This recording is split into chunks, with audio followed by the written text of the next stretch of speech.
Hello, hello, hello.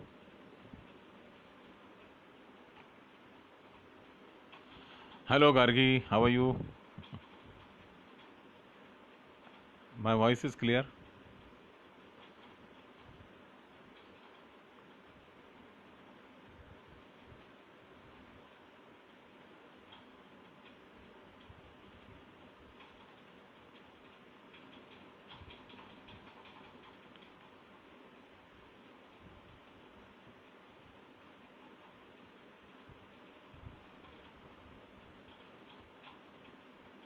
Hello.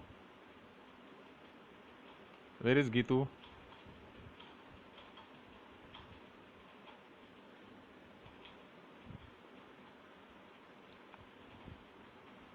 आनंद राम वागड़े, नमस्कार।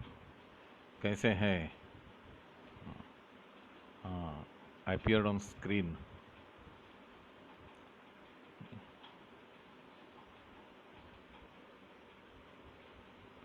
Come on, Puruji. Yes.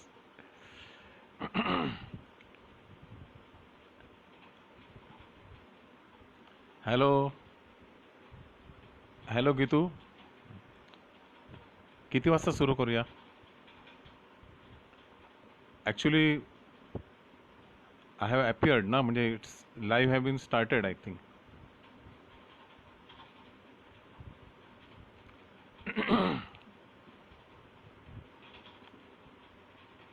अच्छा, little more NGO is watching.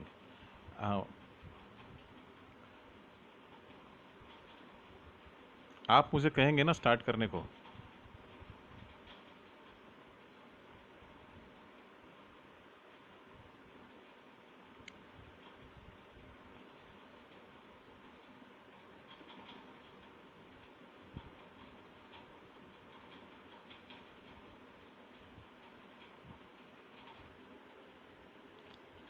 हाँ, so can we start? Yes, thank you.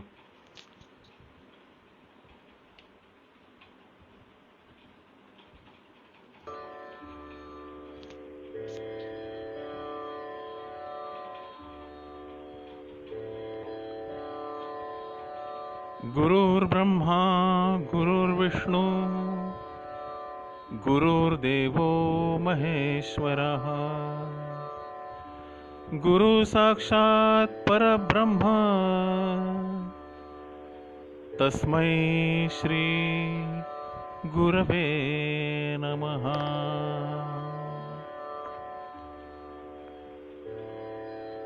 नमस्कार दोस्तों,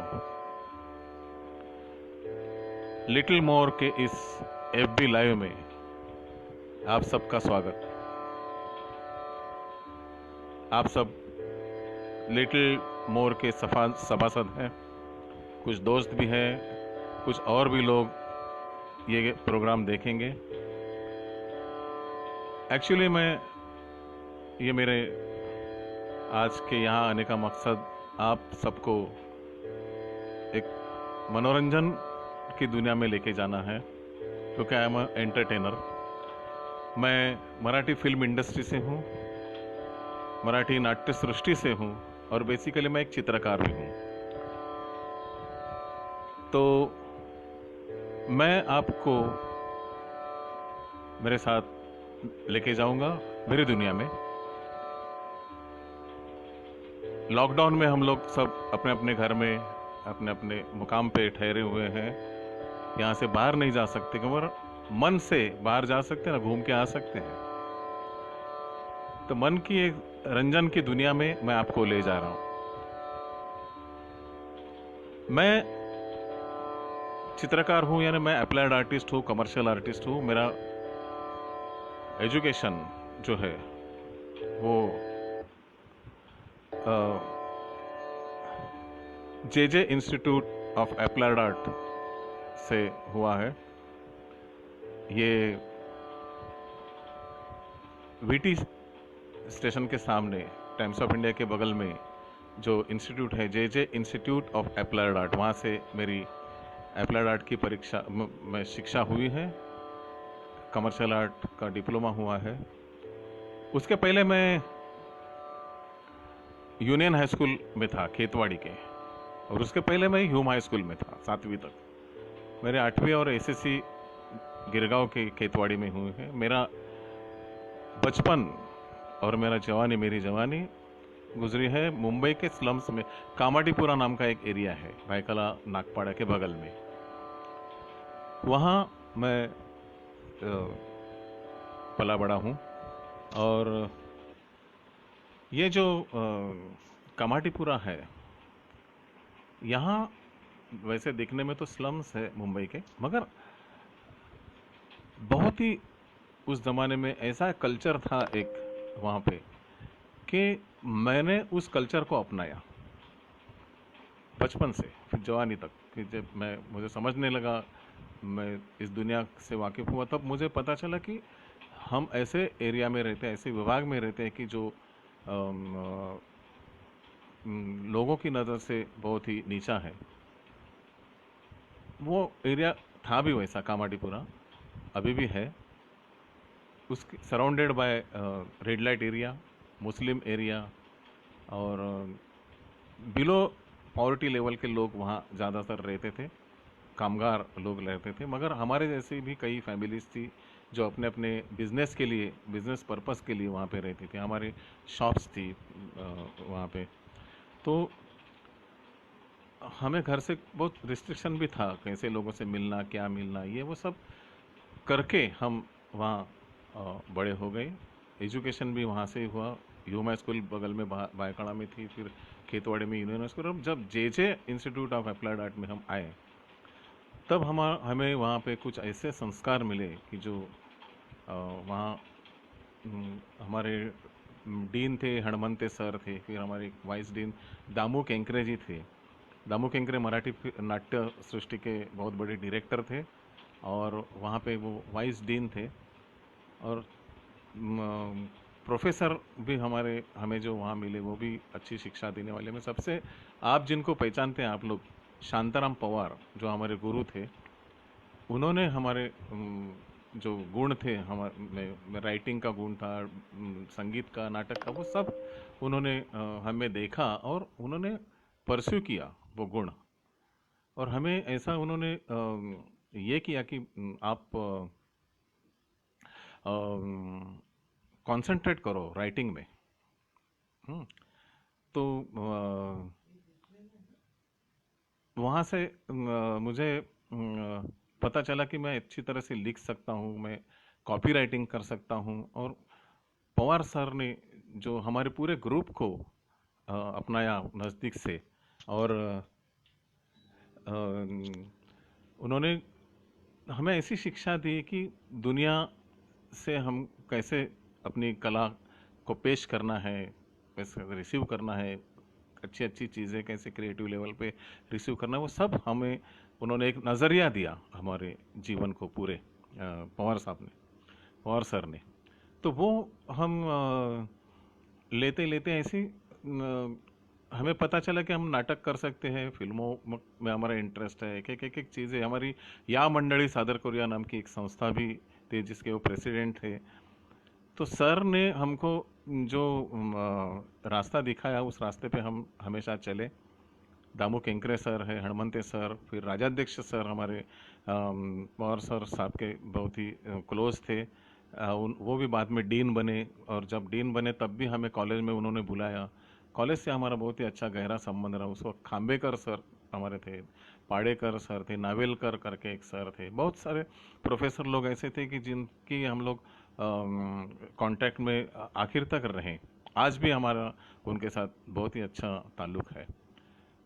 तो ये करते करते मैं कई नाटकों में आया, फिल्मों में आया। मैं धीरे धीरे आपको सब बताने वाला हूँ। ये ऑडियो विजुअल शो है एक्चुअली, इट्स अ परफॉर्मिंग। मैंने सोचा कि सिर्फ ऐसे ही कुछ बातें करके आपके साथ ये करने से कोई मतलब नहीं है। मैं एक्चुअली क्या हूँ वो भी आपको समझ में आना चाहिए, आपको दिखना चाहिए। मेरी कला जो है वो आपको दिखनी भी चाहिए।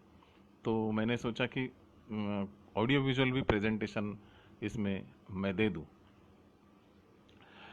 तो हाल ही में मैंने एक किताब लिखी है, क्लोज एनकाउंटर करके।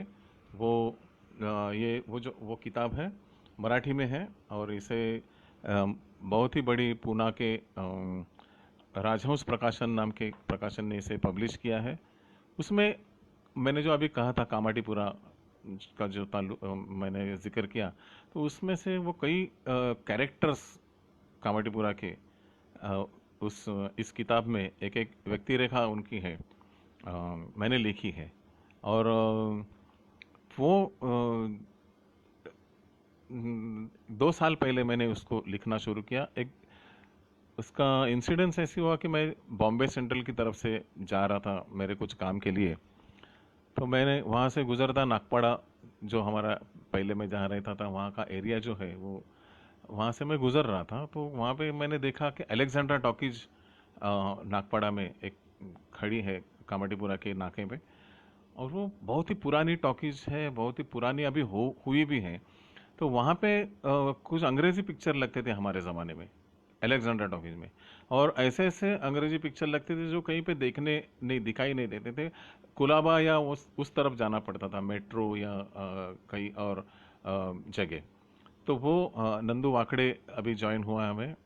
नंदू नमस्कार। ये भी हमारे स्कूल ऑफ आर्ट के ही दोस्त हैं। तो अलेक्जेंड्रा से गुजरते हुए मुझे मैंने देखा कि वो टॉकीज एक ज़माने की स्टार टॉकीज थी। वैसे बहुत ही उस टॉकीज में हमने बचपन में कई फिल्में देखी थी, अनसेंसर्ड फिल्मों के लिए वो फेमस थी। और उस टॉकीज की खासियत ये थी कि उसके जो पोस्टर लगते थे बाहर, जो फिल्मों के नाम दिए जाते थे हिंदी ऑडियंस को अट्रैक्ट करने के लिए। हालांकि पिक्चर अंग्रेजी होती थी, और मगर फिल्मों के नाम हिंदी में, जैसे कि rider on the rain film वहाँ पे लगी तो उसका नाम रखते थे बरसात में ताक दिन दिन, या blow hot blow cold film लगी थी तो उसका नाम कभी गरम कभी नरम। और उसकी स्टोरीज भी पोस्टर पे ऐसी लिखी जाती थी कि हिंदी ऑडियंस को पता चले कि भाई ये फिल्म हमें देखनी चाहिए। ऐसे करंट टॉपिक में हिंदी स्टार को लेके, जैसे राज कपूर है, नरगिस जी थी, तो उनकी कोई हिंदी फिल्मों की स्टोरी वो उस फिल्म में के लिए लिखी जाती थी। कि जैसे ग्रेगरी पेक वगैरह जैसे हीरो थे मैकेनाज गोल्ड के, उसका नाम था मकन्ना का सोना, ऐसा नाम वहाँ पे रख दिया। तो अलेक्जेंड्रा टॉकीज की एक खासियत थी कि वो अलग अलग नाम अपने हिसाब से उस थिएटर में लगे हुए फिल्मों के रखते थे, हिंदी ओरिएंटेड नाम थे। और बहुत ही बढ़िया स्क्रीनिंग तो अच्छा ही था, मगर भीड़ भी काफ़ी होती थी। कितना भी पिक्चर जोर से चले उनको कोई फ़र्क नहीं पड़ता था, एक वीक के ऊपर वो वहाँ दिखाई नहीं देते थे, दूसरे वीक में वो पिक्चर निकल जाती थी वहाँ से। और एक्चुअली मेन थिएटर में ये पिक्चर लगने के बाद 2-3 महीने के बाद अलेक्जेंड्रा में आती थी। तो ये अलेक्जेंड्रा टॉकीज मैंने 2 साल पहले जब देखी तो मुझे बहुत दुख हुआ कि एक ज़माने की ये रानी इतनी अच्छी बढ़िया ये टॉकीज, अभी उसको ब्लू कलर के प्लास्टिक लगे हुए हैं, फिर कहीं पे टेकू लगा है, कहीं पे रीडेवलपमेंट के लिए वो टॉकीज खड़ी है और बहुत ही पुरानी हो गई है। तो मुझे ऐसा लगा कि कहीं एक ज़माने की हीरोइन अभी वहाँ पे खड़ी है कि जो जिसको अभी देखा नहीं जा सकता, और उसको देखना भी नहीं चाहिए, ऐसा मुझे लगा। और मुझे पूरी वो यादें आ गई जब मैं कामाटीपुरा में रहता था। उसमें वो सब यादें मैंने जगाई, वो कैरेक्टर्स मैंने फिर से लिखे मराठी में, और वो मेरे इस क्लोज एनकाउंटर ये जो किताब है, ये किताब में वो कैरेक्टर्स एक से एक है। जिसमें शामू करके एक कैरेक्टर है, फिर बबलू करके एक कैरेक्टर है। मनमोहन देसाई वहाँ पे जो बड़े डायरेक्टर हिंदी के, जिन्होंने अमर अकबर अंथनी, कुली जैसी फिल्में की, तो उस वक्त उन्होंने छलिया नाम का उनका पहली फिल्म थी छलिया। फिर सच्चा झूठा नाम की फिल्म उनकी आई थी राजेश खन्ना का डबल रोल में। और सच्चा झूठा जब रिलीज होने वाली थी तब कामाटीपुरा में हम लोग ने वहाँ पे एक क्रिकेट टूर्नामेंट लिया था। तो क्रिकेट का टूर्नामेंट वहाँ पे एक मैदान में, हमारा जो स्टूडेंट क्रिकेट क्लब करके क्लब था हमारा, वहाँ पे हम लोग यंग थे सब, हाँ 16-17 साल के, तो हम लोग ने क्रिकेट का टूर्नामेंट आजू बाजू की एरिया के लोगों को लेके उनकी टीम, तो वहाँ पे Gilder Tank cricket club Lamington road से वो उन्होंने एंट्री की थी, और बहुत सारे गिरगांव, खेतवाड़ी, मदनपुरा, भिंडी बाजार, सब जगह की क्रिकेट टीम वहाँ पे आके टूर्नामेंट में खेल रही थी। मगर एक टीम जो थी अप्सरा टॉकीज की, वहाँ की गिल्डर टैंक क्रिकेट क्लब, उसमें दो बहुत ही बढ़िया प्लेयर्स थे, और एक प्लेयर जो सच्चा झूठा का डायरेक्टर उसे माना जाता था, और वो आते ही उनको बहुत ही ये मिलता था, उनको ग्लैमर भी मिलता था कि सच्चा झूठा का डायरेक्टर अपने यहाँ खेलने आ रहा है। उनका नाम तब तक किसी को मालूम नहीं था कि मनमोहन देसाई है। मैंने उनको एक बार एलबीडब्ल्यू आउट भी दिया था, मगर बहुत ही अच्छा बढ़िया बैटिंग करते थे, और वो टीम जीत भी गई उस वक्त। बाद में कई सालों बाद स्टर्लिंग में मैंने उनको एक बार मैं स्टीवन स्पीलबर्ग की फिल्म देखने गया था, ड्यूएल करके, तो वो फिल्म देखने वो भी आए थे। तब मैंने जाके अपनी पहचान दी उनमें उनको कि मंजी नमस्कार, आप कामाडीपुरा आते थे क्रिकेट खेलने, तब मैं अंपायर हुआ करता था, वगैरह वगैरह, तो यादें ताज़ा की। तो वो भी खुश हो गए, मिले फिर। इस तरह से कुछ कैरेक्टर्स उसमें, मनमोहन देसाई का कैरेक्टर भी है, मंजी करके। फिर एक मैं आपको एक वीडियो दिखाता हूँ, उसमें एक लड़का आपको दिखाई देगा, बाल कलाकार था वो, बच्चा था, यानी चाइल्ड आर्टिस्ट था वो हमारे कामाटीपुरा में रहता था। आप इसमें देखेंगे उसको, जो छोटा मीना कुमारी के साथ उसकी ये है।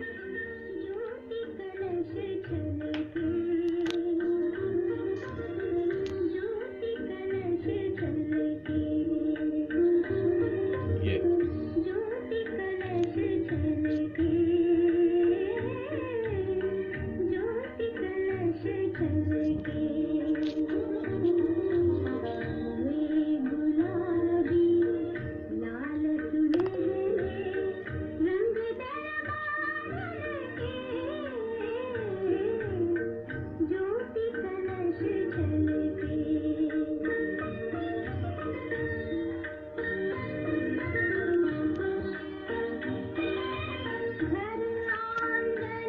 ये जो बबलू है यहाँ पे दिख रहा है आपको, मीना कुमारी के साथ जो लड़का दिख रहा है, वो मास्टर अजीज नाम से कामाटीपुरा में वो था। ये हमारे यहाँ पे रहता था बगल में, और उस वक्त ऐसा ज़माना था कि कभी फिल्मों के एक्टर्स ऐसे रास्ते पे ऐसे कभी दिखाई नहीं देते थे। बहुत ही रेयरली उनको कहीं पे शूटिंग चालू है तो देखना मिलता था, मगर रेयर दर्शन था उनका, कभी दिखा है। मगर इसके लिए इस लड़के के वजह से हमको बहुत अट्रैक्शन था कि ये फिल्मों में काम करने वाला लड़का अपने इधर रहता है। मगर बात ये थी कि बबलू नाम का जो मैंने कैरेक्टर इस बुक में लिखा है, क्लोज एनकाउंटर में, तो उसका वर्णन मैंने किया है उसमें। तो वो जो बबलू था वो बहुत ही एरोगेंट लड़का था, और पता नहीं क्यों इस तरह से उसकी ये सब ये थी।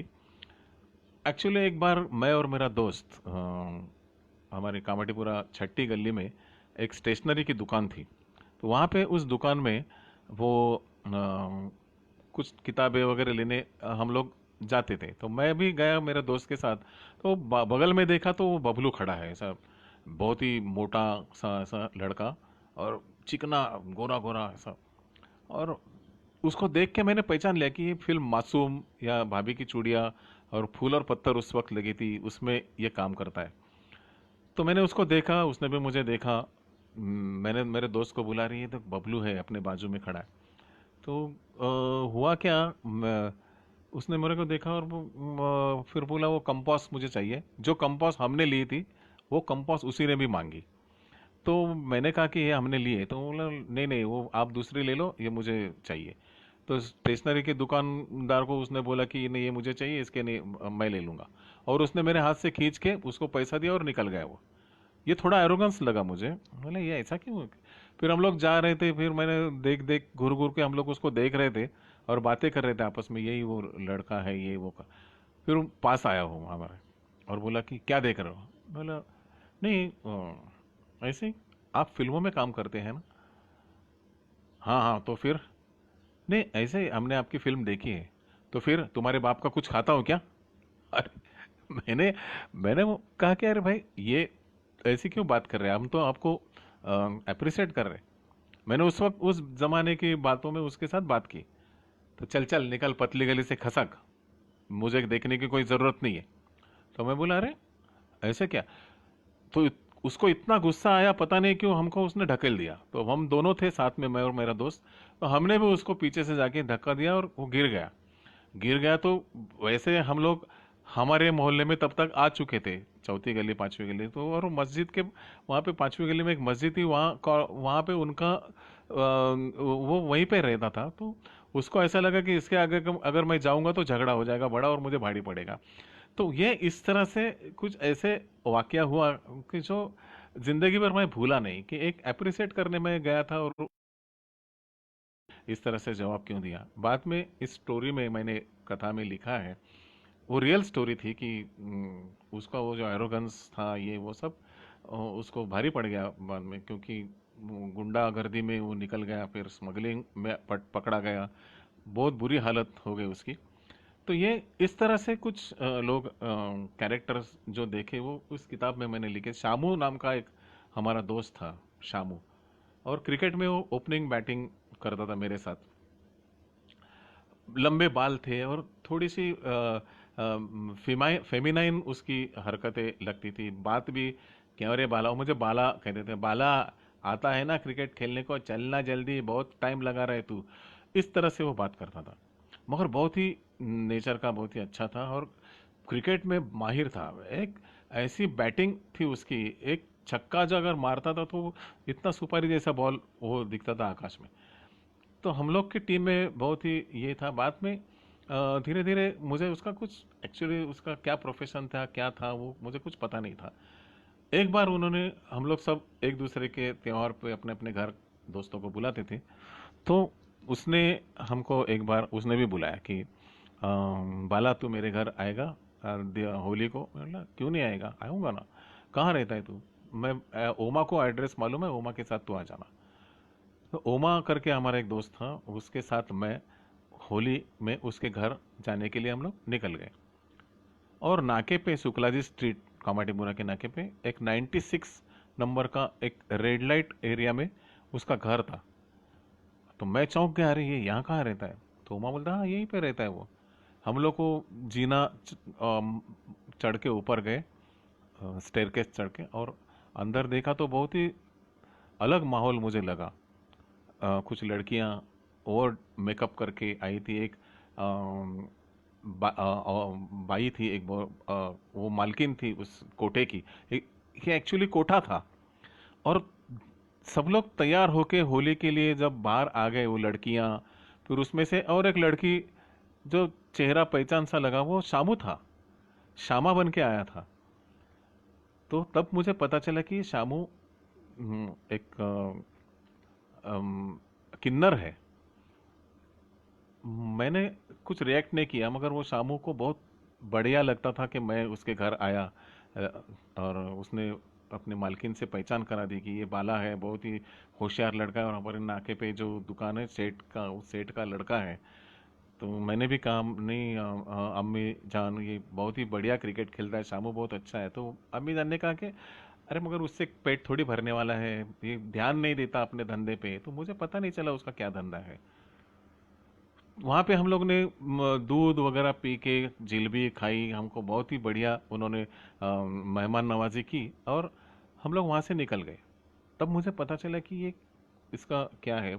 हमारे क्रिकेट खेलने में उसकी कभी ये सब आइडिया नहीं आता था। कई साल बीच में मैं कॉलेज में नाटक वगैरह मेरे आने लगे। मैं ऐसे ही कामाटीपुरा एक बार गया था अपनी गाड़ी से, ने देखा, मैंने कार में था, तो एक मेडिकल स्टोर के स्टेयरकेस पे वो शामू बैठा था। तो मैंने उसको मिलना चाहा यार, मैंने दरवाज़ा खोल के बाहर आया, तब तक शामू वहाँ से निकल गया था मुझे देख के। निकल गया और मैंने पूछा मैं केमिस्ट को, ये कहाँ गया ये जो शामू था? अरे वो थोड़ी इसका पता आता पता रहता है, वो तो अभी निकल गया, पता नहीं, उसकी तबीयत भी आजकल ठीक नहीं रहती। एक्चुअली ये जो कल्चरल डिफरेंस था हम दोनों के बीच में, क्योंकि शामू शामू ही रह गया, वहीं पे ही रह गया, उसकी बुढ़ापे तक वो पहुंचा था। और क्योंकि मेरे से उम्र में बड़ा था वो, मगर मुझे उस बात का बहुत दुख हुआ कि मैं शामू से मिल नहीं सका। एक्चुअली मैं उसको दोस्त ही समझा आखिर तक। मैं उसको गले भी लगता था दोस्त के नाते, मगर शामू वहाँ से निकल गया और मुझे बहुत ही दुख हुआ उस चीज़ का। तब से मैं आज तक अपनी गाड़ी में, कार में 10-10 रुपए के नोट, उस ज़माने में मैं 2-2 रुपया, फिर 5 रुपया, आज 10 रुपया मैं रखता हूँ छुट्टे। सिग्नल पे गाड़ी खड़ी हो जाती है मेरी, तो सामने ताली बजाते हुए कुछ किन्नर आ जाते हैं, मैं खिड़की खोल देता हूँ, उसमें से 10 रुपया निकाल के उनको दे देता हूँ। और मुझे ये तसल्ली मिलती है कि शायद मैंने अपने शामू के का थोड़ा सा कर्ज उतारा है दोस्ती का। तो ये इस तरह से कैरेक्टर्स इस क्लोज इनकाउंटर बुक में, अगर आप मराठी हैं, आप मराठी जाने, इसकी हिंदी वर्जन भी हम लोग बाद में निकालेंगे, मगर इस तरह से कैरेक्टरेशन लिखने तक मैं पहुंचा। मैंने नाटक भी लिखे, फिल्में लिखी, स्क्रीन प्ले लिखे, मराठी फिल्मों तक मैं पहुंचा। नाटक, पहले नाटक कमर्शियल, हम लोग पहले एक्सपेरिमेंटल प्ले किया था, करते थे। अलवारा डाकू करके मेरा एक पहला प्ले था, जो कामाटीपुरा के पॉलिटिक्स के ऊपर आधारित था, और वहाँ पे जो कल्चरल ये था सब माहौल, वो उस नाटक में रिफ्लेक्ट हुआ था। आप सबको सोच रहे होंगे कि पुरुषोत्तम बेर्डे मीन्स लक्ष्मीकांत बेर्डे और मेरा क्या रिलेशन है। वो मेरे कजिन थे, मेरे भाई थे। और मैं बचपन से हम लोग साथ में बहुत हमने काम किया। वो एक्टर था, मैं राइटर डायरेक्टर। फिर जब जैसे ही हम प्रोफेशनल बने तो मैंने नाटक प्रोड्यूस किए, फिल्में प्रोड्यूस की, डायरेक्ट की, लिखी, और उसमें वो हीरो बन के भी उसमें छा गए। टूर टूर नाटक हम लोग का बहुत चला मराठी में। टूर टूर नाम का एक नाटक, जो जे की स्टडी टूर पे उसका पूरा बेस था, और बहुत ही धमाल कॉमेडी थी उसमें। लक्ष्मीकांत बेर्डे, विजय कदम, प्रशांत दामले, दीपक शिर्के, चित्रा पालेकर, सुधीर जोशी, और मराठी नाटक में बाद में जितने भी स्टार बने बड़े बड़े, चेतन दळवी था, विजय चव्हाण था, विजय केंकरे, ये सब उस नाटक में थे। 12 साल वो नाटक टूर टूर हमारा चला। फिर और कई नाटक मेरे आ गए। दिल में मेरे फिल्मी यही था, नए नए लोग हमको ज्वाइन हो रहे हैं, बहुत सारे। मैं सबके नाम पढ़ूंगा तो मेरा कंसंट्रेशन थोड़ा सा लूज जाता है, मगर ठीक है, जितने भी नए लोग अभी आए हैं उनका सबका स्वागत। मैंने बहुत सारी चीज़ें अभी बताई। तो लक्ष्मीकांत बेर्डे के बारे में मैं बता रहा था। वो हीरो मटेरियल था एकदम, कॉमेडी का ज़बरदस्त सेंस उसको। और टुरटुर नाटक में उसके बाद, टुरटुर के बाद उसका शांतीचा कार्टा चालू है नाम का एक नाटक आया, उसमें भी वो सुपर हिट रहा।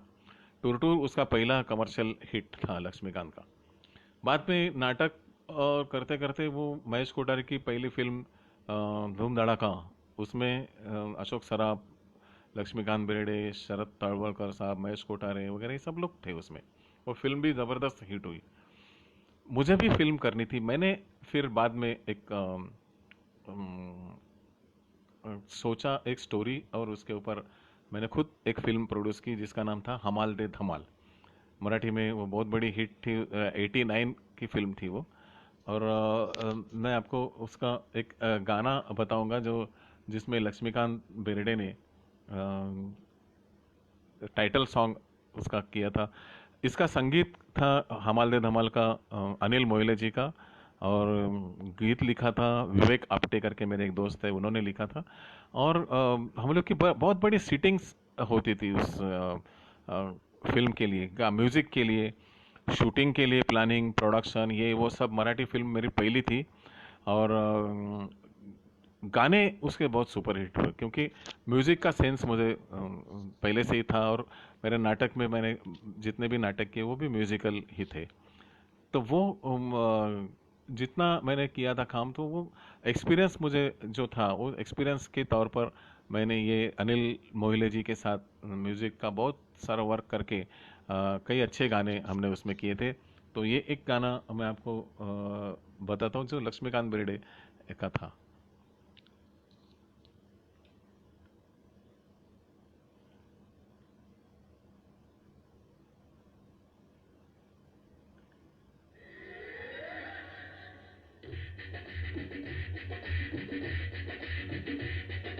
कशासाठी पोटासाठी खंडाळ्याच्या घाटासाठी आता पिता कशासाठी मी तर बरं पोटासाठी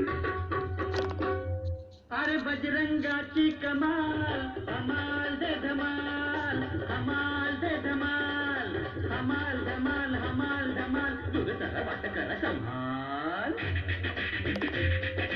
फलटाला लागती या इंजिन गाडी अरे फलटाला लागती या इंजिन गाडी तमाकुची पोडी टाका पिटा बिडी गाडी अरे चला चला पटापट बॅगा बिगा उचला डोईवर सामानाचा डोंगर बरसला तयार धंद्याला करा हो हुकूम बंद्याला हो बंदा तयार धंद्याला करा हो हुकूम बंद्याला हाणा उडी मारा धक्का पुढा चला धरा पक्क लावा जोरात सोडू नका घामात आता मिळा पैका म्हाताऱ्याचा आरड ऐका बोला बजरंगाची कमाल हमाल दे धमाल हमाल दे धमाल हमाल हमाल हमाल हमाल दूध करा वाट करा संभाल ये हमाल दे धमाल का टाइटल सॉन्ग था। पता नहीं आप लोगों ने ये पिक्चर अभी जी टॉकीज पे कभी कभी ये लगती है फिल्म। उस ज़माने में सिल्वर जुबली फिल्म थी हमाल दे धमाल। और उसके बाद मैंने कई सारी फिल्में की। मैं 7, 8, 9 फिल्में टोटल मैंने की हमाल दे धमाल के साथ। इसके बाद मैंने शेम टू शेम करके एक फिल्म भी की थी जिसमें जुड़वे बहुत सारे थे। फिर लक्ष्मीकांत बेर्डे और अशोक सराफ एक बहुत ही बड़ी जोड़ी जम गई थी मराठी फिल्म इंडस्ट्री में, जिनके लिए फिल्में लिखी गई मराठी कॉमेडीज़। अशोक सराफ दूसरे एक ऐसे आर्टिस्ट हैं मेरे जिनके साथ काम करने में मुझे बहुत ही मज़ा आया। बढ़िया टाइमिंग सेंस है उनका भी, कॉमेडी का सीरियस रोल भी उतना ही अच्छा करते हैं। और नाटक और सिनेमा दोनों में अशोक सराफ जी ने बहुत ही बड़ा अपना नाम कमाया है, हिंदी में मराठी में। मैंने एक एन चंद्रा जी के लिए एक फिल्म प्रोड्यूस उन्होंने की थी, एन चंद्रा जी, और मैंने डायरेक्ट किया था। अभिराम भड़कमकर मेरे एक दोस्त राइटर थे उसमें, और अशोक सराफ जी थे उसमें, मधुकर तोरणमल, पद्मा चौहान, बहुत सारे मराठी बड़ी बिग स्टारकास्ट फिल्म थी। उसमें जॉनी लीवर भाई भी थे। जॉनी लीवर एन चंद्रा जी के हिंदी फिल्मों में काम कर रहे थे और हिंदी में बहुत बड़ा नाम था। स्टैंड अप आर्टिस्ट जो पहले सुपरहिट हुए स्टैंड अप आर्टिस्ट, उन 4-5 लोगों में से जॉनी लीवर भाई एक है, और बहुत ही बढ़िया किस्म के मित्र हैं, हमारे दोस्त हैं। और जॉनी भाई और अशोक सराफ का एक सीन का फिल्म घायल में था। एक्चुअली क्या होता है, घायल ये अलग राजकुमार संतोष जी अलग फिल्म है, और घायल मराठी में हमारी फिल्म है जो एन चंद्रा जी ने प्रोड्यूस की थी, उसको मैंने डायरेक्ट किया था। और अशोक सराफ और जॉनी भाई का एक सीन मैं आपको बताता हूँ। बहुत ही मज़ा आएगा इस सीन को देख के आपको। अजित कुठे गेला? बँडवाले आणायला गेले. कशाला? लग्न करतो. कुठे बरोबर? सुपारी बरोबर. कशाला? कशाला काय? टेम्पो आणायला गेलाय. टेम्पो कशाला? मला घालून न्यायला. तो गॅसचा सिलेंडर घेतला? गॅस कशाला? मला गॅसवर ठेवायला. तुला कशाला शिवाय दुसरं काही म्हणतात येत नाही काय? येते ना काय? पण कशाला?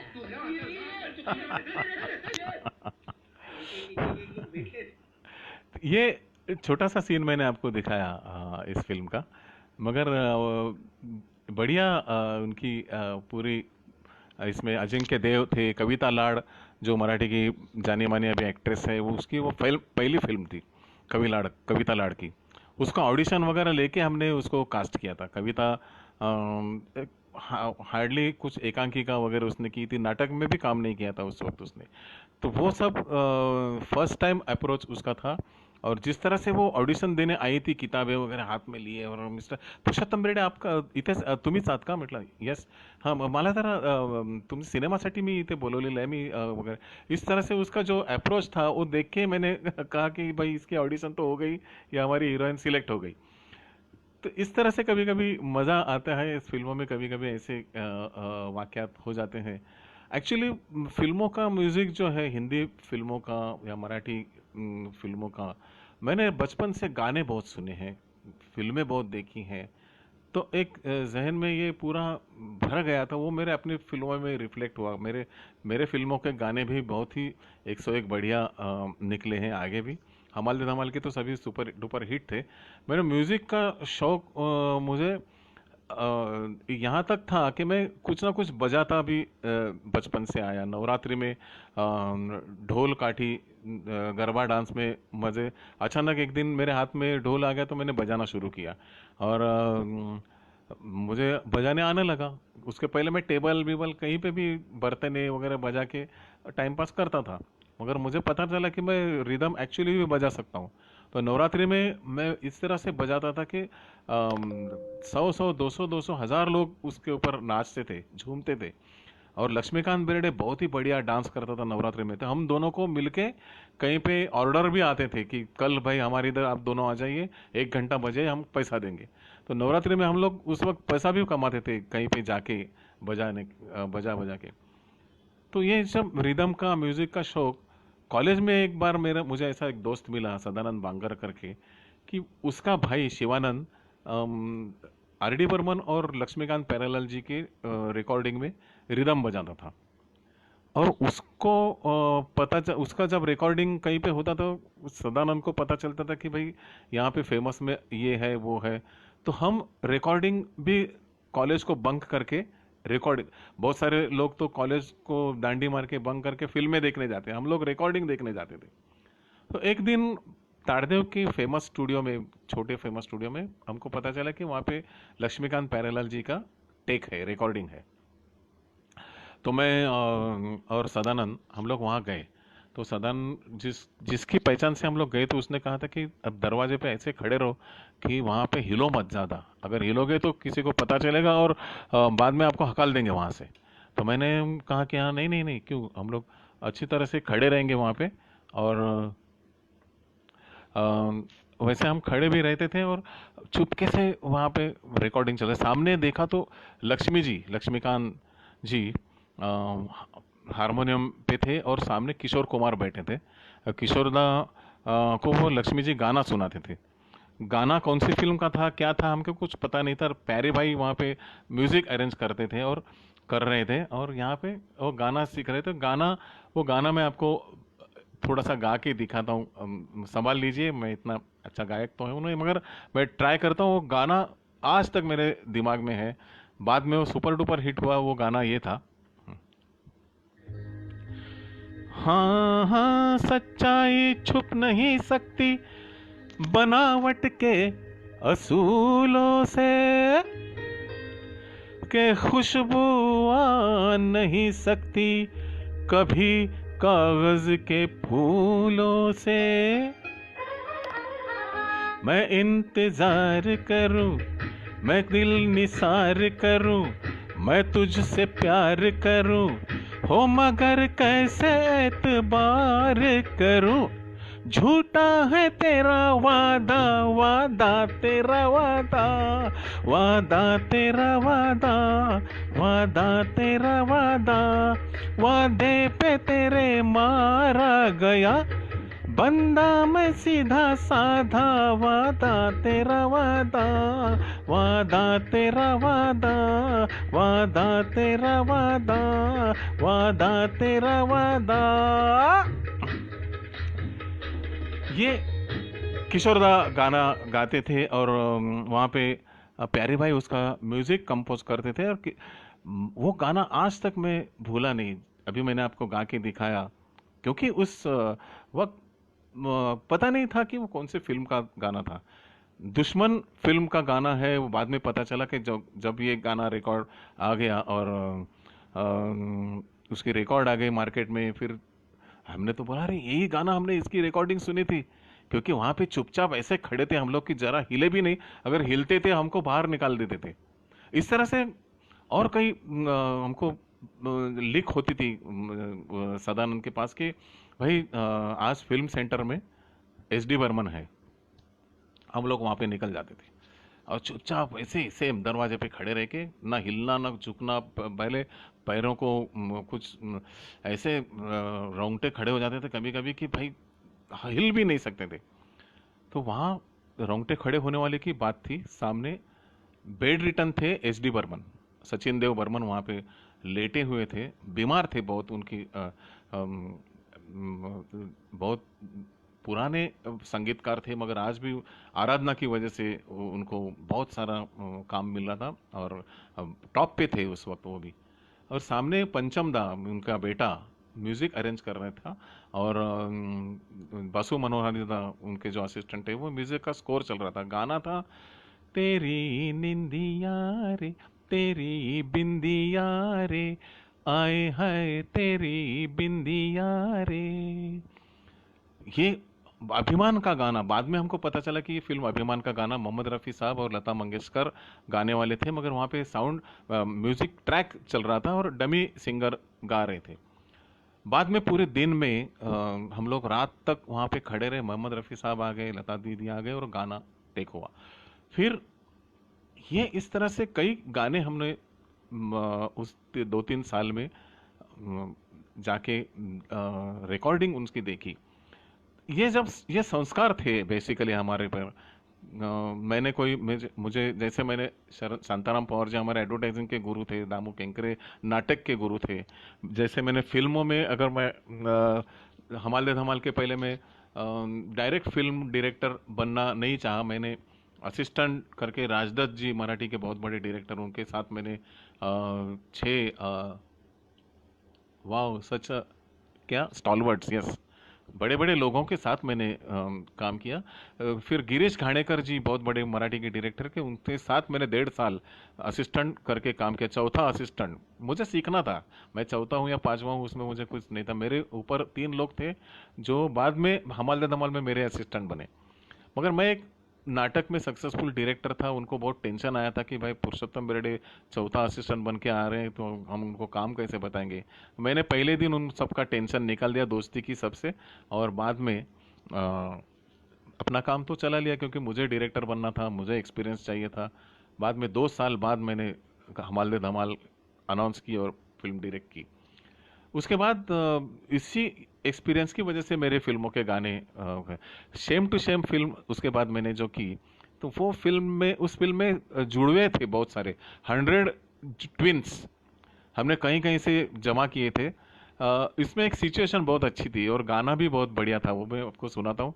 प्रिया अरुण, प्रिया लक्ष्मीकांत बेर्डे की बाद में पत्नी बनी, और प्रिया बेर्डे उसमें हीरोइन थी और लक्ष्मीकांत बेर्डे एक हीरोइन तमाशा में डांसर होती है और दूसरी स्कूल में टीचर होती है गांव में।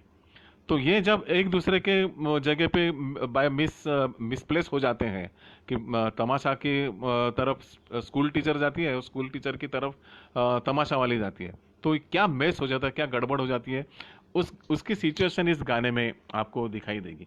ये जो गाना है अनिल मोहिले का ही संगीत है उसमें, और इस गाने में मैंने अपनी आवाज़ भी दी, कुछ छोटे मोटे इंस्ट्रूमेंट्स भी बजाए मैंने, मैं आपके साथ वो भी थोड़ा सा शेयर करूँगा।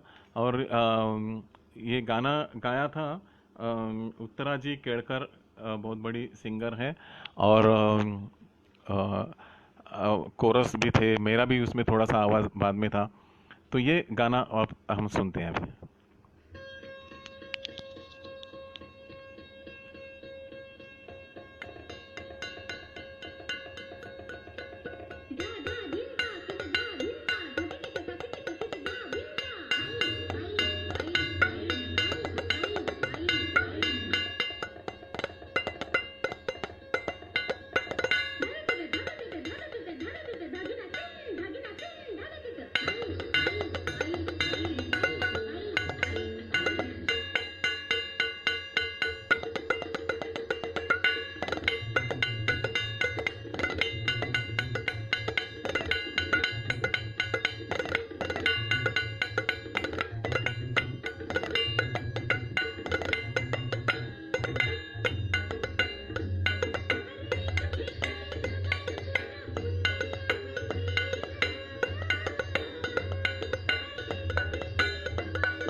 ये आपको पसंद आया होगा तो आप स्क्रीन पे रिएक्ट कीजिए, कुछ कमेंट भी कर सकते हैं आप इसके ऊपर। पूरा तमाशा के बैकग्राउंड और स्कूल टीचर यहाँ वहाँ एक दूसरे की जगह पे आती है, तो स्कूल की पोएट्री वहाँ पे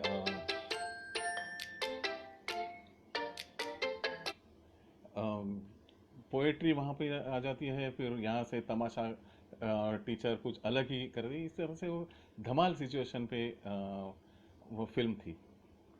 म्यूजिक में मैंने मेरा बचपन, या मैंने जो कहा कामाडीपुरा ये वो सब आया, गीताली पवार काका मस्त, फिर बहुत सारे कमेंट है, कुछ वो पढ़ते जाऊंगा तो आगे का प्रोग्राम रहेगा। सो मज़ा आ रहा है आपको ये सब सुनने में? इसके कुछ सिग्नल दे दीजिए। बहुत सारे हमारे घर के ही सब लोग बता रहे, आप भी बाहर कुछ कई लिटिल मोर के कुछ मेंबर्स भी अगर आए हैं यहाँ पे तो यस, मैं भूल गया माइक पकड़ने के लिए। तो अच्छी तरह से कमेंट भी यहाँ पे आप कर दीजिए। म्यूज़िक का ये जो सेंस मेरा हमाल धमाल में बहुत ही काम आया मेरे सभी पिक्चरों में। और कामाटीपुरा का एक बहुत बड़ा रिचुअल गेम था गोविंदा आला रे मीन्स दही हंडी। तो ये मुझे बहुत ही प्यारा फेस्टिवल लगता था, और दही हंडी के मेरे पे इतने अच्छे संस्कार हुए हैं कि वो मेरे दिमाग में पूरा, दिल में वो पूरा फेस्टिवल बैठा। तो हमाल धमाल में वो फेस्टिवल की सिचुएशन भी आई थी बिल्कुल। हाँ, अभी आ गए एक एक कमेंट। हाँ हाँ, तो हमाल धमाल का एक गाना मैं आपको दिखाऊंगा। जो गाना मैंने अनिल मोहिले का ही म्यूजिक था, विवेक आप्टे वो लिखने वाले थे, मगर मुझे कैसा चाहिए ये गाना, ये दिखाने के लिए मैंने एक डमी गाना लिखा। डमी कुछ जैसे अब लिखते हैं ना, कॉपी राइटिंग में भी कभी कभी हम लोग क्रॉस जीरो करते हैं, उस तरह के मैं शब्द में डमी गाना मैंने लिखा था। तो वो सुनील सुदामे की कमेंट आई है, वो हमारे दोस्त है, जे की स्टूडेंट है पवार सर की। तो वो हम लोग गाना मैं उनको बता रहा था कि भाई ऐसे गाना चाहिए मुझे, और उसका रिदम ऐसे होगा, ये होगा। तो अनिल दा तो दादर ये साइड में, प्रभा देवी साइड में पले बड़े थे, तो उनको दिमाग में उनके वो शम्मी कपूर साहब का गाना था, मोहम्मद रफ़ी जी और मनमोहन देसाई की फिल्म का, कि गोविंदा आला रे, वो ऑथेंटिक गाना था मनमोहन देसाई साहब के लिए। मगर मेरा ऑथेंटिक गाना मेरे लिए जो था, वो मुझे जैसा चाहिए था वैसा आने के लिए मैं तरस रहा था। तो अनिल दा बोले कि आपको जैसा चाहिए वैसा आप बताइए, रिदम कैसा चाहिए, क्या चाहिए। मैंने वो गाना डमी जो लिखा था, वो गाना एज इट इज़ अनिल दा को पसंद आया। विवेक आप्टे ने भी कहा कि अरे ये तो बढ़िया है रिका, इसमें वापस लिखने की क्या ज़रूरत है, बहुत ही अच्छा मैसेज इसमें आया, सब तुमको जो चाहिए वो इसमें आया है। और जब रिकॉर्डिंग हुई, तब रिकॉर्डिंग के लिए बड़े बड़े रिदमिस्ट हमने बुलाए, क्योंकि रिदम मेन था उसमें। शराफत अली खान साहब, फिर भवानी शंकर जी जो पखवाज बढ़िया बजाते हैं, अभी आजकल पंडित भवानी शंकर नाम से जाने जाते हैं। माधव पवार करके मराठी के बहुत बड़े इंडस्ट्री के वादक हैं। फिर विजय चौहान, सुलोचना चौहान जी जो सिंगर है ना, उनकी स्टॉलवर्ड सिंगर है मराठी के, उनके बेटे बहुत ही ज़बरदस्त वादक थे। 4 ऐसे ज़बरदस्त वादक हमने बुलाए। फिर विनय मांडके एक सिंगर, उन्होंने ये गाना गाया, मैंने लिखा, और वो गाना मैं आपको सुनाता हूँ। उसका जो रिदम टिपिकल जो ढक्कू मकुम टक्कू मकुम जो मुझे चाहिए था ना, वो रिदम जब तक आता नहीं तब तक मैं खुश नहीं था। तो वो अनिल दा बोले कि आप उनको वो रिदम कंपोज आप खुद करिए। तो इन चारों को लेके मैंने रिदम खुद कंपोज किया। तो धिन ताक ताक धिन तथि ताक धिन ताक तम टक्कू मकुम, वो जो गाना है जो बजा है, वो आप सुनिए एक बार।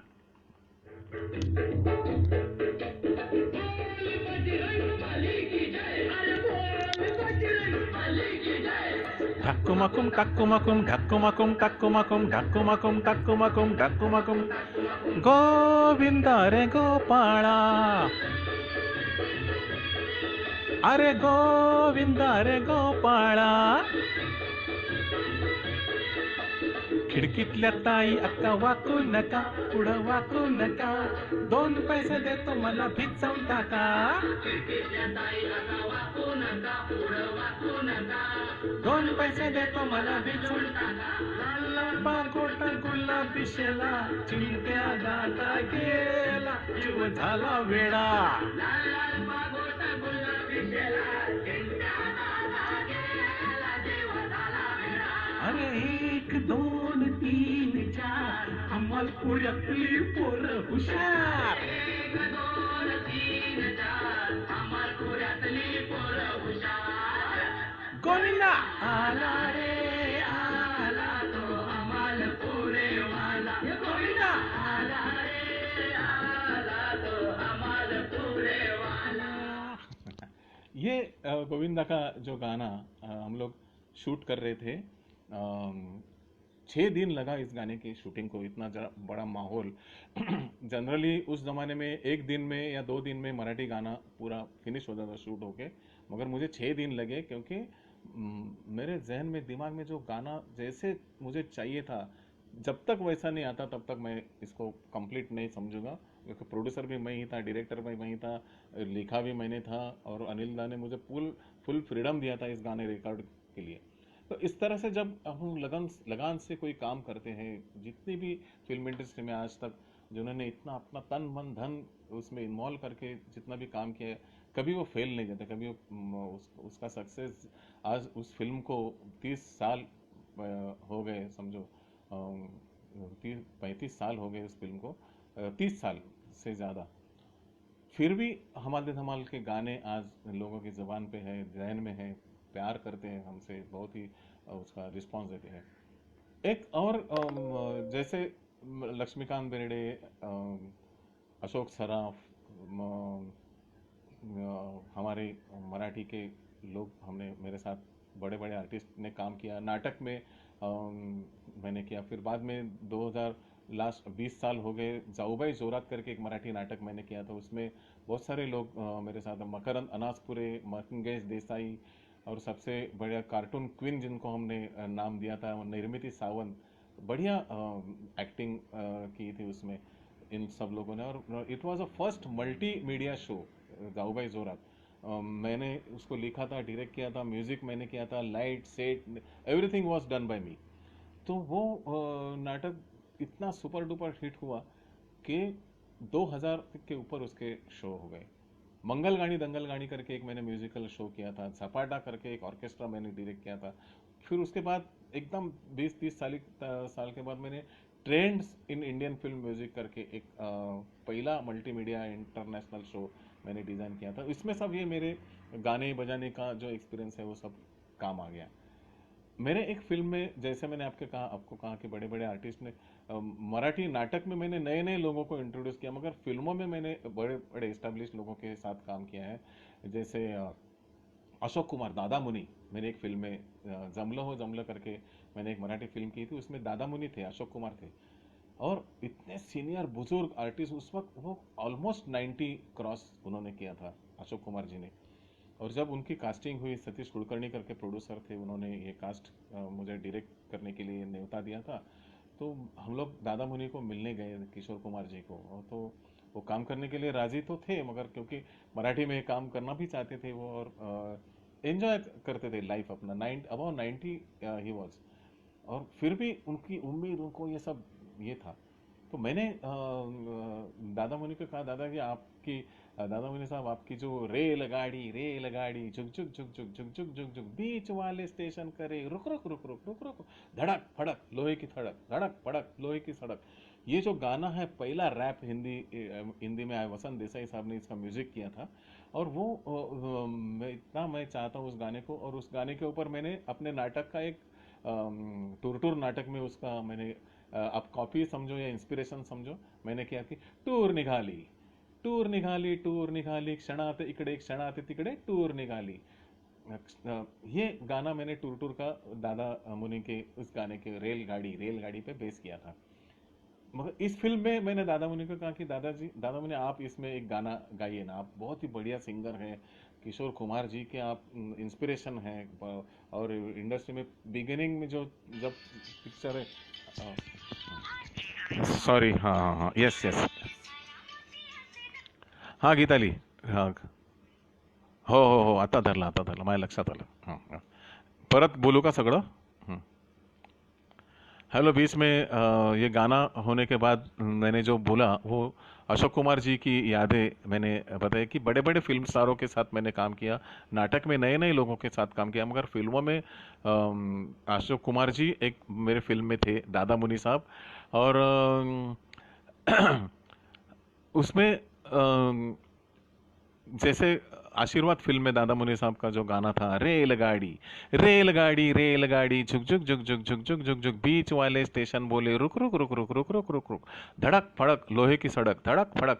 इसके ऊपर बेस मैंने टूर टूर नाम के मेरे एक नाटक में गाना बेस किया था. टूर निघाली टूर निघाली टूर निघाली, क्षणाते इकडे क्षणाते तिकडे टूर निघाली, बीजापुर बदामी बदामी बीजापुर सोलापुर कोल्हापुर कोल्हापुर सोलापुर टूर निकाली.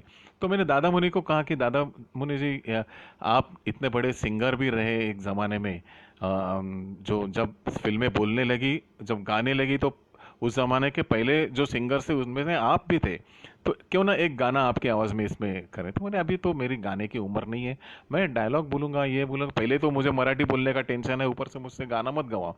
आप एक काम करो, मेरी आवाज़ निकालने वाला एक लड़का इस इंडस्ट्री में है, वो सुदेश भोसले नाम से उसके बोले हाँ वो हमारा दोस्त है अच्छी तरह से, उसको आप ले लो और जो करना है गाना करो, मैं आपको अपने होठ हिलाऊंगा जैसे आपके गाने रहेंगे. तो दादा मुनि काम करने वाले थे, इसलिए हमने उसी जॉनर का एक गाना डिज़ाइन किया, जिसमें दादा मुनि की आवाज़ आप पहचान नहीं सकोगे, इतना सुदेश जी भोसले ने अशोक कुमार जी की आवाज़ पूरे फिल्म में, अशोक कुमार जी की जो डायलॉग्स थे शूटिंग में, उन्होंने सामने बोर्ड रख रख के डायलॉग पढ़े और बोले उसी हिसाब से. एक इतने सीनियर आर्टिस्ट देखो कैसे रहते हैं. जब शूटिंग का पहला दिन था और पहले दिन दादा मुनि 9 बजे आने वाले थे और 9 बजे शार्प दादा मुनि आ गए, तो मैं, अशोक सराफ जी, लक्ष्मीकांत प्रोड्यूसर हमारे जो थे, सब लोग हम उनका स्वागत करने दरवाजे पे गए. और जैसे ही हम लोग उनके पैर छूने के लिए आगे बढ़े तो उन्होंने रोका, ठहरे ठहरे ठहरे, कोई आगे नहीं आएगा, डायरेक्टर साहब पहले आप आगे आइए. मुझे उन्होंने आगे बुलाया और मुझे कहा कि नमस्कार, आप मेरे फिल्म के डायरेक्टर हैं, मैं अशोक कुमार गांगुली, आज से आपकी फिल्म में मैं काम करने वाला हूं, आप जैसा बोलेंगे जैसा कहेंगे वैसा मैं करूंगा, अब आपको जो करना है वो करो. उन्होंने उसके बाद परमिशन दी, फिर जाके हम लोगों ने उनके पैर छुए. ये देखो कितने एथिक्स है कि director is a ultimate film में. तो उनको, इतने बड़े आर्टिस्ट ने ये नहीं सोचा कि भाई मैं अशोक कुमार हूँ और ये नया लड़का मुझे डायरेक्ट करने वाला है. तो ये सब ट्रिब्यूट देने जैसा ही है अशोक कुमार जी को. तो ये गाना हमने किया है, देखो धमाल गाना है वैसे तो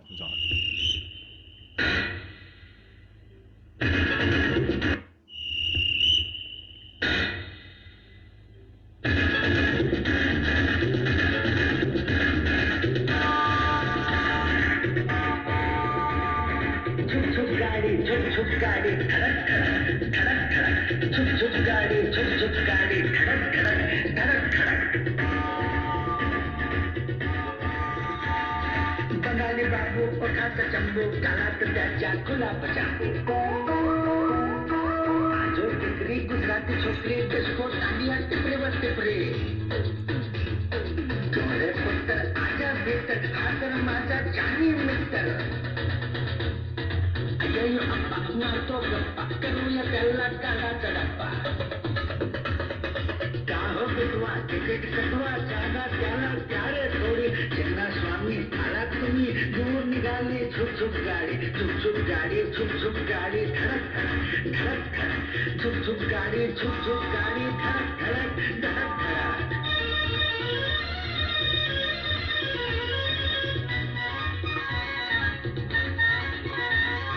छोटे से डब्बे वही तो उभे, स्टेशनात थांबे धडक धडक, लाल लाल दिवा होतोय हिरवा, जोरात धावा धडक धडक, चिंगी नसते इंजिनच्या पाठी, मागते शिट्टी धडक धडक, घराच्या मागे इंजिन आले, गाडी पीछे गोल गोल इंजन डाले, इंजन ढलते गलत चट्टी गोल गोल फिरते छुप छुप गाड़ी, छुप छुप गाड़ी, छुप छुप गाड़ी, धड़क धड़क धड़क धड़क, छुप छुप गाड़ी, छुप छुप गाड़ी, धड़क धड़क धड़क धड़क।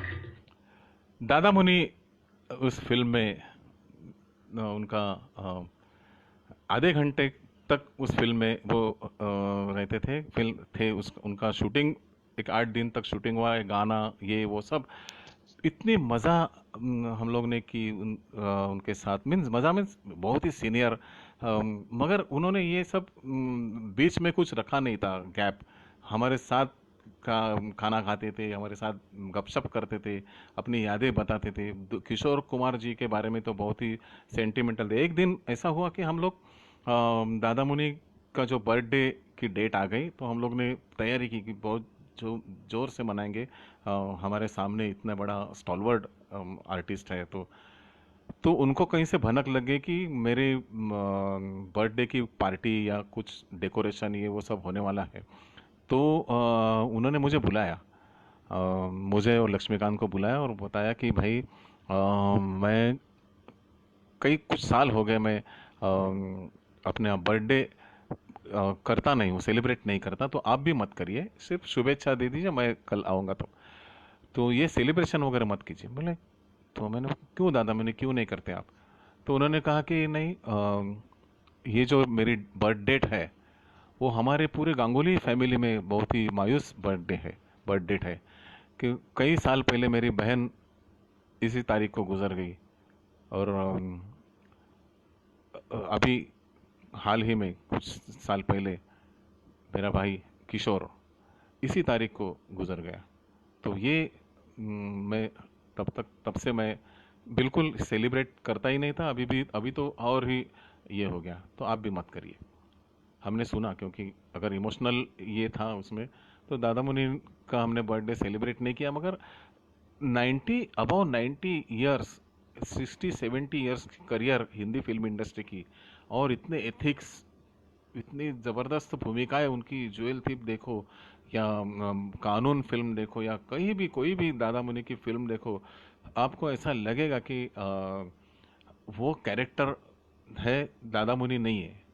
वो जो तेरी सूरत मेरी आंखें जैसा रोल हो या कानून का जज हो या कोई भी फिल्म आप उनकी ले लो, ज्वेल थिप में तो पता भी नहीं चलता आखिर तक कि वो रियल ज्वेल थिप कौन है। इतना ड्रामा विजय आनंद जी ने उसको ये किया था। तो ये सब फिल्में हैं, ये सब कैरेक्टर्स हैं, या हम कभी भूल नहीं सकते। दूसरे एक लेजेंडरी एक्टर है जो मेरे जीवन में आ गए। वो ज़माना था कि नेगेटिव कटिंग बड़े सेलिब्रेशन से हुआ करता था। नेगेटिव कटिंग फिल्मों पे आजकल तो डिजिटल सब हो गया है, नेगेटिव पॉजिटिव सब रहा नहीं अभी। पूरी इंडस्ट्री आज बदल गई है। मगर हम लोग जब 90s की बात है, फिल्में करते थे तो सेलुलॉइड के ऊपर उसको शूट किया करते थे, नेगेटिव के ऊपर शूट किया करते थे, और वो बाद में उसको positive, means film industry negative से ही शुरू हो जाती थी और बाद में पॉजिटिव बन जाती थी। फिर वापस अगर फिल्म फ्लॉप हो गई तो नेगेटिव में जाना पड़ता था। तो ये फिल्म इंडस्ट्री का असूल है। Success depends upon, everything is depends upon success. और तो अशोक कुमार जी के बाद ऐसे और एक लेजेंड मैंने जो कहा आपको कि हमारे नेगेटिव, वो फिल्म मैं कर रहा था एक फुल चार हाफ, और वो फाइट मास्टर लोगों की फिल्म थी। प्रोड्यूसर थे कुछ 3-4 लोग साथ में जुड़े हुए थे, और मुझे उन्होंने साइन किया था हमाल धमाल, और वो उनका शत्रुघ्न सिन्हा जी उनके पीछे थे। शत्रुघ्न सिन्हा का उनका छुपा सपोर्ट था। और मैंने कहा कि और शत्रुघ्न सिन्हा प्रेजेंट्स एक फुल चार हाफ उस फिल्म का बिगिनिंग होता था। और उसके गाने के रिकॉर्डिंग में धर्मेंद्र जी आए थे नारियल बढ़ाने के लिए। फिर शूटिंग की फर्स्ट क्लैप देने के लिए रजनीकांत जी आए थे। तो नेगेटिव कटिंग को तो किसी और लीजेंड को ही आना था। तो मैंने सोचा अभी ये किसको बुला रहे ये लोग, ये उन्होंने ही बुलाया था सबको। तो मैंने जब नाम सुना तो मैं एकदम हैरान हो गया। उन्होंने कहा कि नेगेटिव कटिंग को दिलीप कुमार साहब आने वाले हैं। क्या बात है, दिलीप कुमार! रोंगटे खड़े हो गए। एक शहनशाह अभिनय का, एक्टिंग का, हिंदी फिल्मों का, जिसको ट्रेजेडी किंग कहते हैं। और ट्रेजेडी किंग कहने से तो रहे, राम और शाम में उनकी भूमिका देखो, कैसी कॉमेडी की है उन्होंने। कोहिनूर फिल्म का एक एक सीन देखो, कैसी comedy. Means Dilip Kumar versatile actor, allrounder. सभी हमारे अमिताभ बच्चन जी भी बाद में लीजेंडरी है, तो वो भी उनको मानते हैं। शाहरुख खान जैसे जितने भी स्टार हैं, सभी लोग दिलीप दिलीप कुमार जी को अपना गॉड मानते हैं। तो ऐसे इतने बड़े आर्टिस्ट, इतने बड़े सितारा नेगेटिव कटिंग को आने वाला था, तो हम लोग ने उस तरह की तैयारी भी की थी। 11 बजे का मुहूर्त था नेगेटिव कटिंग का, और 12 बज गए, 12:30 बज गए, दिलीप साहब का पता नहीं। मैंने सुना था कि वो सब उनका सब लेट ही रहता है, मगर उन्होंने टाइम दिया था, वक्त दिया था। 12:30 बजे फ़ोन किया बंगले पे, तो साहब अभी उठे हैं। फिर आधे घंटे के बाद फ़ोन किया, साहब अभी तैयार हो रहे हैं, अब साहब अभी निकलेंगे। सवा एक 1:15 में एक मर्सिडीज सामने, केतनो स्टूडियो था विजय आनंद जी का, वहाँ पे एक मर्सिडीज खड़ी हुई, उसमें से सफ़ेद कपड़े में एकदम प्रसन्न व्यक्तिमत्व दिलीप कुमार साहब उसमें से उतरे। हम लोग उनको रिसीव करने गए, तो साथ में रविंद्र साठे थे, मेरे साउंड रिकॉर्डिस्ट, गायक, बड़े बहुत बड़े गायक रविंद्र साठे को। उनको देख के उन्होंने पहचाना, अरे रविंद्र साठे आप। वो भी साठे भी चौंक गया, क्योंकि 8-10 साल पहले उनको कहीं जब्बार पटेल जी के फिल्म की सीटिंग में उनको मिला था। तो इतने मेमोरी स्ट्रांग। और बाद में जब मैंने का इंट्रोड्यूस किया सेल्फ, मैं डायरेक्टर हूँ इस फिल्म, अरे हाँ कैसे हो, क्या बातें, ऐसे बातें करने लगे कि जैसे हम बहुत ही पुराने दोस्त हैं, बचपन से एक दूसरे के पहचानते टाइप की बातें वो करने लगे। और नेगेटिव कटिंग में वो आगे ऊपर हम लोग गए, फर्स्ट फ्लोर पे बातें की, फिल्म की स्टोरी बताई, क्या है पूछा, ये क्या है, वो क्या है, अरे वाह बढ़िया है। और मुझे ये भी कहा कि मैं अरे मैं भी मराठी अच्छी तरह से बोल लेता हूँ, तुमको मालूम है देवळाली का हूँ मैं, देवळाली का, और लहानपणापासून माझं मराठी बऱ्यापैकी आहे वगैरह टाइप बात करने थे। आप एक मराठी फिल्म करो मेरे लिए, मैं आप काम करूँगा उसमें। एक्चुअली दिलीप कुमार साहब अगर सामने से कह रहे हो तो कोई, मगर ये ऐसे है ना कि भाई कोई अगर बोले अपने को कि आ जाइए कभी घर पे खाना खाने, तो हम दूसरे दिन तो उसके घर जाते नहीं है खाना खाने के लिए बेल बजा के, भाई मैं आया हूँ, आपने कल बोला था। तो एक मैनर्स है, उन्होंने बोला, इसका मतलब नहीं मैं दूसरे दिन जाके घर पे खड़ा रहूँ और दिलीप कुमार जी को पूछूं कि आपने कहा था, तो मैं आ गया स्क्रिप्ट लेके। तो बोलने की बात है, शाबाशी देने की बात है, उन्होंने बहुत ही अप्रिशिएट किया। दिलीप कुमार साहब का एक गाना मुझे बहुत ही पसंद है। देखिए वो नर्तक नहीं है basically, he is not a famous for dances and all, जैसे जितेंद्र है या गोविंदा है। दिलीप कुमार तो एक्टिंग सम्राट है, मगर डांस, आप उनके एक एक डांस देखो। आपको मैं दिखाता हूँ, एक डांस उनका ऐसा है कि जिसमें उनका फुटवर्क देखो, उनके हाथ की पोजीशनिंग देखो, एक्सप्रेशन देखो गाने का, ऐसा पता चलेगा कि एक अ, ये एक्टर सीखा है डांस। तो ये जो गाना है दिलीप कुमार साहब का, ये मैं आपको बताता हूँ। उसमें आप गौर से देखिए उनका फुटवर्क, उनका डांस, उनका एक्सप्रेशन। यहाँ पे अगर अच्छी तरह से आपको दिखाई नहीं दिया तो यूट्यूब पे बाद में सर्फ करके देखिए, आपको ये गाना मैं जो बोलता हूँ एंगल से, उस एंगल से देखिए। और इस गाने में दिलीप कुमार के हाथ और मेरे हाथ भी देखिए, मैं इनको जो मिला, क्योंकि आज क्या है, इस लॉकडाउन की वजह से मेरे कुछ इंस्ट्रूमेंट्स जो है बजाने के, वो मेरे कई और जगह रह गए, तो घर में रियाज में ये ऐसे ही बर्तन है ये वो लेके करता हूँ। अभी ये मैं इसके साथ में ऐसे ही कुछ बजाऊंगा, और मैं भी एंजॉय करूंगा दिलीप साहब का ये डांस। तो चलो देखते हैं क्या है। लागा गोरी गुजरिया से नेहा हमार होय गवा सारा चौपट मोरा रोजगार ओ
तो ये थे दिलीप कुमार साहब। गंगा जमुना फिल्म में ये उत्तर प्रदेश का फोक बेस नौशाद जी ने इसका संगीत किया है, और उसी भाषा में, उसी लहजे में ये गाना मोहम्मद रफ़ी साहब ने भी बढ़िया गाया है। वैजंती कुमार जी के एक्सप्रेशन, पूरा गाना is a full of entertainment है। और ऐसे दिलीप कुमार हमारे नेगेटिव कटिंग के लिए आए थे। मेरे पास उनके फोटोग्राफ भी है, अभी मैं इसमें दिखा नहीं सकता हूँ, मगर मज़ा आया उस वक्त। वैसे जब हमाल दे धमाल फिल्म में एक सुपरस्टार के साथ हीरोइन की शर्त लगती है, तो वो सुपरस्टार कौन, ये हमको बहुत बड़ा सवाल था। मगर हमारे सर साहब ने, शांताराम पवार जी ने, तामो के, हमको ये सिखाया था कि बड़ा सोचो, थिंक बिग। पवार सर तो हमेशा बड़ी बड़ी थिंकिंग, उनके एडवर्टाइजिंग में उनका एक मंत्र था हमको कि, तो वैसे ही मैंने स्क्रिप्ट में भी लिखा था कि एक अमिताभ बच्चन जी वर्षा उसगांवकर के साथ शर्त लगाते हैं। अगर मैं अमिताभ बच्चन जी के बारे में सोचूं तो कहीं जाके उस वक्त के कोई सुपरस्टार मुझे मिलते, और वैसे हुआ। अनिल कपूर, विजय पाटकर और जयवंत वाडकर फिल्म तेजाब में काम करते थे। उनकी पहचान से हम अनिल कपूर तक पहुंचे, और अनिल जी ने एक बढ़िया रोल मेरे फिल्म में, पहली फिल्म में किया। अनिल कपूर बहुत ही हाईली प्रोफेशनल लोग होते हैं, ये अपनी फिजिक का भी ध्यान बराबर देते हैं, खाना पीना, डाइट, ये वो सब बहुत ही प्रोत्साहित किया उन्होंने। एक दिन इसका वक्त हमको दिया था उन्होंने, और बहुत ही सावधानी के साथ और मेहनत के साथ उन्होंने वो उस दिन का शूटिंग किया। दोस्तों, हम कैसे 1.25 घंटा निकल चुका पता ही नहीं चला। ऐसे कई सारे लोग मेरे ज़िंदगी में आए, बड़ी बड़ी हस्तियां आई, और मुझे उनसे बहुत कुछ सीखना मिला। आज हम लोग लॉकडाउन में फंसे हुए, ऐसा नहीं मैं कहूँगा, हम लोग हमारे देश के लिए अपने घर में है। हर नागरिक एक सैनिक बनके अपने घर में, क्योंकि ये वॉर ऐसे अदृश्य शत्रु के साथ है जो दिखता नहीं है। अगर दिखता था तो इसके पहले उसका खात्मा हम कर देते थे। मगर ये ऐसे शत्रु, दुश्मन के जाल में हम लोग फंसे हुए हैं कि पूरा देश आज लॉकडाउन करना पड़ा। हमारे पंतप्रधान जी, हमारे मुख्यमंत्री जी, इसे इनके आदेश पे हम लोग घर बैठे हैं। और लिटिल मोर के इस FB लाइव में मुझे उन्होंने बुलाया, और आपका मनोरंजन मैं इसलिए कर रहा हूँ कि आप लोग सब, मुझे पता है मैं 3-4 साल पहले भी लिटिल मोर के इस फंक्शन में आ चुका था, और एक ज़बरदस्त काम ये NGO ग्रुप कर रहा है कैंसर पीड़ित या लेप्रेसी के अगेंस्ट। उनकी फाइट तो चल रही है, कोरोना तो अभी आ गया, मगर कई सालों से आप लोग कई कुछ बीमारियों से झगड़ रहे हैं, और उसमें से ये भी है। तो भगवान अब हम सबको, आपको शक्ति दे कि इसके साथ हम लोग कड़ा सामना करें। कड़े युद्ध हम लोग तो कर ही रहे हैं, बाहर ना निकले घर से, ना किसी से मिल जुले, ना समाज में सामाजिक आइसोलेशन हम लोग अपनाएं। ये सब तो हम कर ही रहे हैं। आज ये टेक्नोलॉजी की वजह से मैंने आपके साथ संवाद साध लिया है। एक गाना राज कपूर साहब का, ऋषिकेश मुखर्जी मेरे बहुत ही चहीते संगीतकार, दिग्दर्शक थे, और राज कपूर साहब तो शोमैन, सबसे बढ़िया शोमैन, जिन्होंने शंकर जयकिशन, लता मंगेशकर और मुकेश, हसरत जयपुरी, शैलेंद्र जैसे लोगों के साथ काम किया, और एक एक म्यूज़िक इंडस्ट्री को, ही वॉज अ मेगा, देवर मेगा म्यूज़िक डायरेक्टर। बहुत ही बड़ी म्यूज़िक की इंडस्ट्री शंकर जयकिशन साहब ने की थी। और उसके बाद कल्याण जी आनंद जी, लक्ष्मीकांत प्यारेलाल, ऐसे जोड़ियाँ भी आगे चल के चली। एक ट्रैक अलग था मेलेडी म्यूज़िक का, SD बर्मन, मदन मोहन, रोशन, और ये मेगा म्यूज़िक डायरेक्टर थे। ऋषिकेश मुखर्जी के अनाड़ी फिल्म में एक गाना था जो बहुत ही इंस्पिरेशन, मुझे ऐसा लगता है कि उस गाने से इंस्पिरेशन मिलेगा हम सबको। तो वो गाना आज मुझे लगता है कि आप मैं गाऊं, और आप अपने घर में भी वो गाना मेरे साथ गाएं, और हम सब मिलके वो गाना गा के इस बीमारी का, इस शत्रु का लड़ाई जीत ले इसके साथ, और देश की सेवा घर बैठ के करे। देखिए वो गाना क्या है।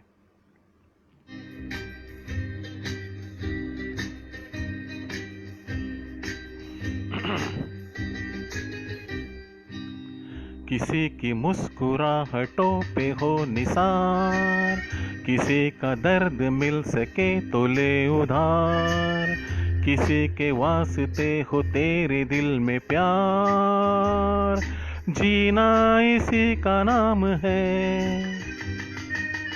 किसी की मुस्कुराहटों पे हो निसार, किसी का दर्द मिल सके तो ले उधार, किसी के वास्ते हो तेरे दिल में प्यार, जीना इसी का नाम है।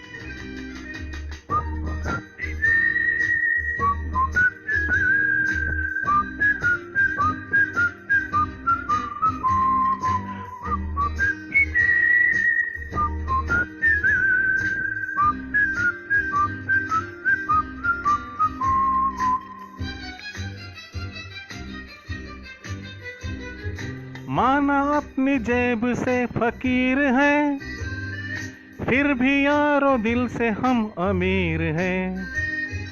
माना अपनी जेब से फकीर हैं, फिर भी यारो दिल से हम अमीर हैं। मिटे जो प्यार के लिए वो जिंदगी, जले बहार के लिए वो जिंदगी, किसी को हो न हो हमें तो एतबार, जीना इसी का नाम है। तो दोस्तों, इस तरह आपसे अलविदा कहने का समय आ चुका है। जीना इसी का नाम है। हम तो जीते ही हैं, हम कहाँ हारे हैं। ये लड़ाई जारी रहेगी, खत्म होने के बाद भी किसी और शत्रु के साथ हम सामना करते ही रहेंगे। तो आप सबको मेरा सलाम। मैं लिटिल मोर ऑर्गेनाइजेशन का आभारी हूँ कि ये आपके साथ मुझे बात करने की उन्होंने संधि दी। एक्चुअली मेरा हिंदी उतना ही अच्छा है जितना अमिताभ बच्चन साहब का मराठी अच्छा है। तो मैंने कोशिश की आपसे हिंदी में रूबरू होने की। जो भी गलतियां थी वो मेरी थी, जो अच्छा था वो ईश्वर ने मुझे जो बुद्धि दी, मुझे जो कला दी है वो मैंने आपके साथ शेयर की है। अगर अच्छा लगे अगर ये सब, तो आप रिएक्ट हो जाइए ग्रुप पे। आपके मैसेजेस मैं बाद में पढ़ूंगा। Thank you very much. Thank you, thank you. ना ना ना ना ना ना ना तेरे दिल में प्यार, जीना इसी का नाम है, जीना इसी का नाम है, जीना इसी का नाम है।